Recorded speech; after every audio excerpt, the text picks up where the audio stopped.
Welcome to the Venture Café Presents. I'm Christine Dunn. Joining me today is Frank Pobutkiewicz. He's an entrepreneur in education running two different programs right now. One is called All-American Model UN and the other one is called Whiteboard Youth Ventures. Thank you for joining us today. So glad to be here. So, All-American Model UN, you have been training high school students in winning teams for the last 4 years, taking them all over the world. Tell us a little bit about what got you into that. I have. I was involved with running a conference in Beijing years ago when I was still in college, and I wanted the opportunity to bring U.S. students overseas to interact with their peers and discuss international issues. It's so much more important and relevant to go overseas and have these types of discussions because the cross-cultural aspect really just broadens their horizon so much more than doing something in the States.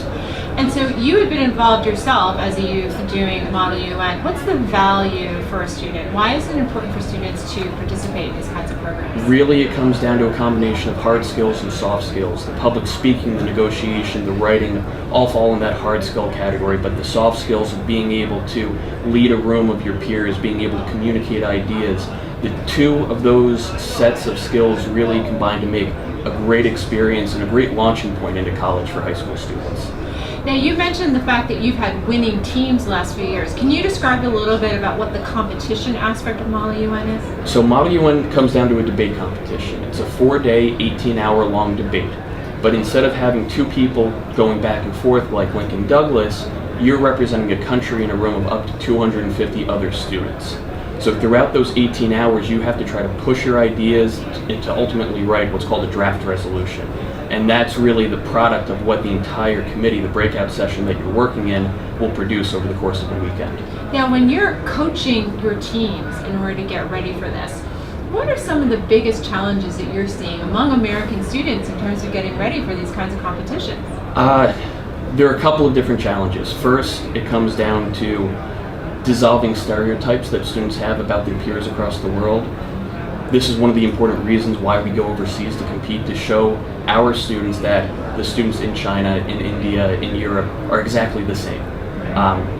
The second big hurdle that I have to overcome really comes down to writing ability. And it's a little bit scary sometimes when I see how my students first submit a paper to me, and I really have to work with them a lot when it comes to sentence structure, argument construction. But I think that's a really important piece that they have to learn, especially early on in high school. What are some of the topics that are discussed at Model UN that you end up having to debate on? So topics will range anywhere from humanitarian issues to security issues. Sometimes Model UN will divert even further into very specific topic areas like the Organization of American States or the European Union. So students need to know about social, economic, and political. Those are the big three areas. And where do you think the biggest surprises are for students when they actually engage and encounter their colleagues in other countries in these competitions once they get there? I think realizing that you're both 16, 17, 18-year-olds, you both have the same interests, you both have the same student trajectory, you're both going to college, and really once students realize that, then they can get down to actually discussing and analyzing the issue they've been assigned on a more common platform. They're on the same level at that point, so they can really open up those channels of dialogue. Have there been any misconceptions that you've seen your students kind of experience that they've overcome by participating in Model UN? Definitely.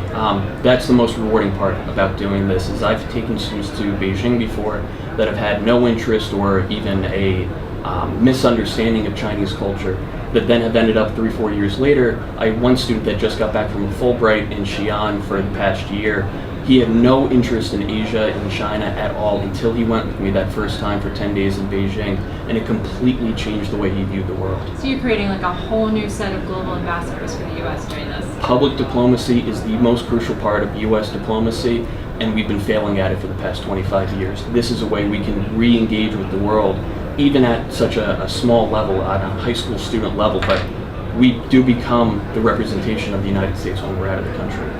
Well, but over the last 25 years, the new diplomacy has really been business, and that kind of ties into your Whiteboard Youth Ventures, right? It does. So talk to us a little bit about that program. So about 2 years ago, we had schools notice how well we were performing internationally at these Model UN competitions.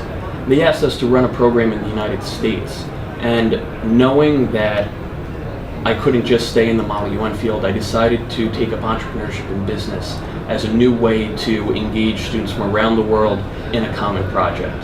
So we developed a week-long entrepreneurship competition and boot camp. We attract students from all around the world. They come to Boston for 1 week in the summer, and they have to develop a business idea in about 4.5 days. So how do you get the word out? How do you attract these students, and which countries generally are represented? That's really the toughest part, but I've developed a great network of connections throughout Europe, China, and India that have really helped me to get the word out. That's generally where most of our students come from. We also have another good contingent that comes from Latin America.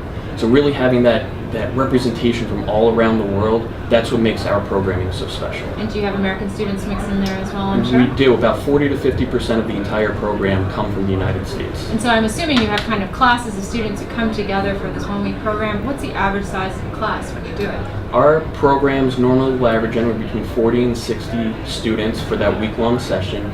We then break those down into 6 to 8 person teams, and each team will get a dedicated mentor who will work with them throughout the course of the week. So there's a lot of individualized attention, and we purposely try to keep our class sizes small. And so in that 1 week, they have to meet each other, form a team, come up with an idea, develop their business plan, and then make the pitch? That's it, in about 4 days.